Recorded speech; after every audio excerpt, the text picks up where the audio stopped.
How did a gas mask filter in World War I become a household staple? Stay tuned.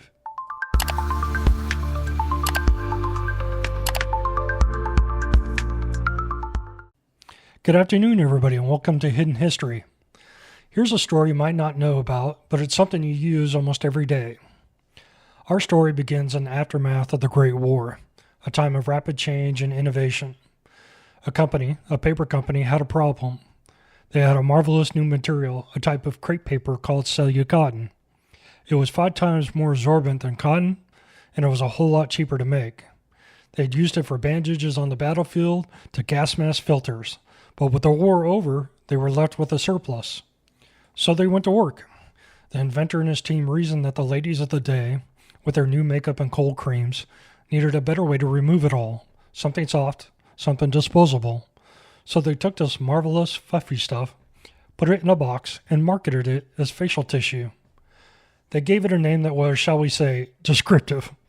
Kotex Cellulose Facial Cleansing Tissues. A mouthful. But it sold, and for a time, it served its purpose. But then, something else happened. The people, regular folks like you and me, started using the new tissue for an entirely different reason. They discovered this super soft paper was perfect for dealing with the sniffles and the sneezes. Letters poured into the company. A nurse wrote to say she used it to clean instruments. A mother wrote to say she used it for her child's runny nose. The company's own scientists started using it in place of handkerchiefs. He knew they had to change. They had to adapt to what people were telling them.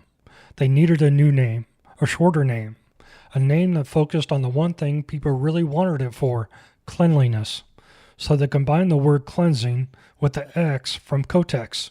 And ladies and gentlemen, that's how a surplus wartime material, a facial tissue, and a whole lot of American ingenuity became Kleenex. And now you know. Take care, everybody.